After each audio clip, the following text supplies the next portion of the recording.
দর্শক, ভোট গণনার খবর জানাতে আমাদের সাথে চট্টগ্রাম থেকে যুক্ত হচ্ছেন সহকর্মী প্রণবেশ চক্রবর্তী। প্রণবেশ, ভোট গ্রহণের পর একটা লম্বা সময় এরই মধ্যে পার হয়ে গেছে। এখন পর্যন্ত কতগুলি কেন্দ্রের প্রাথমিক ফলাফল জানা গেছে এবং সার্বিক অবস্থা কি দেখছেন জানাবেন। বুশরা, ত্রয়োদশ সংসদ নির্বাচনের এখন ভোটের ফলাফলগুলো এখানে আসছে। চট্টগ্রামে 16টি আসন। এখন ঘরেই হবে বিয়ে বাড়ির পোলাও, যদি থাকে আকিজ এসেনশিয়াল সুগন্ধি চিনি গুঁড়া চাল। 16টি আসনের মধ্যে এখানে দুটো জায়গায় ফলাফলগুলো ঘোষণা করা হচ্ছে। আমরা আছি জেলা স্টেডিয়ামে। এখানে বিভাগীয় কমিশনার, তিনি রিটার্নিং কর্মকর্তা, এবং এই বিভাগীয় কমিশনারের আন্ডারে এখানে 5টি আসন, চট্টগ্রাম শহরের 3টি এবং চট্টগ্রাম শহর সংলগ্ন আরও 2টি আসনের ফলাফল এখান থেকে ঘোষণা করা হচ্ছে। এর বাইরে আরও যে বাদবাকি আসনগুলো রয়েছে 16টি আসনের মধ্যে, সেগুলো চট্টগ্রামের জেলা প্রশাসক হচ্ছে এটির রিটার্নিং কর্মকর্তা, তিনি আলাদাভাবে জেলা প্রশাসন কার্যালয়ে এইগুলোর ফলাফল ঘোষণা করছেন। তো আমাদের এখানে আমরা দেখতে পাচ্ছি যে এখানে উপজেলা পর্যায় থেকে যে ফলাফলগুলো আসছে সেগুলো আস্তে আস্তে এখানে ঘোষণা করা হচ্ছে।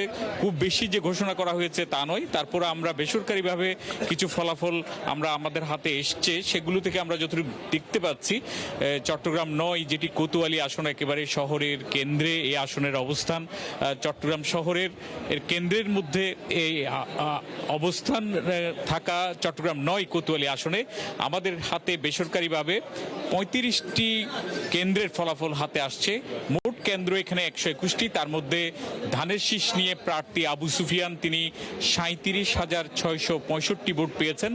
আর তার নিকটতম প্রতিদ্বন্দ্বী হচ্ছে দাঁড়িপাল্লার জামায়াত ইসলামীর এস.এম. ফজলুল হক, তিনি 14,698 ভোট পেয়েছেন। অর্থাৎ আমরা দেখতে পাচ্ছি যে দ্বিগুণেরও বেশি ব্যবধান নিয়ে আবু সুফিয়ান এগিয়ে আছেন। 35টি কেন্দ্রের ফলাফল থেকে বেসরকারিভাবে আমরা এটি দেখতে পাচ্ছি। আর এর বাইরে যদি বলি চট্টগ্রাম 11 আসন, সেখানে আমরা 10টির মতো কেন্দ্রের ফলাফল জানতে পেরেছি। সেখানে আমির খুসরু মাহমুদ চৌধুরী 5,000 ভোট, আর তার নিকটতম প্রতিদ্বন্দ্বী জামায়াত ইসলামের যিনি আছেন তিনি 3,000-এর মতো ভোট পেয়েছেন। সেখানেও বিএনপি এগিয়ে আছে। একইভাবে চট্টগ্রাম 10 আসন যেটি, সেখানেও আমরা যতটুকু এখানে ফলাফল হাতে আসছে বেসরকারিভাবে, সেখানে আমরা দেখতে পাচ্ছি সেখানেও ধানের শীষের প্রার্থী সাইদ আল নোমান, তিনি এগিয়ে আছেন। তার নিকটতম প্রতিদ্বন্দ্বী হচ্ছে জামায়াত ইসলামীর, তিনি তার থেকেও অনেক ব্যবধান নিয়ে এগিয়ে আছেন। এবং চট্টগ্রামে 16টি আসনের মধ্যে যতগুলো কেন্দ্র এখন পর্যন্ত আসছে তার বেশিরভাগই আমরা দেখতে পাচ্ছি বিএনপি এগিয়ে আছে ফলাফলের দিক থেকে। আর হাভোট না ভোটের মধ্যে আমরা দেখতে পাচ্ছি হাভোট এখনো পর্যন্ত যতগুলো আসছে হাভোট এগিয়ে আছে। তো এই ব্যবধানটা আমরা দেখতে পাচ্ছি। বিভাগীয় কমিশনার কার্যালয় থেকে এখনো পর্যন্ত খুব বেশি ফলাফল তারা ঘোষণা করেনি, এবং এখানে কিছুটা ধীর গতিতে ফলাফলগুলো আসছে।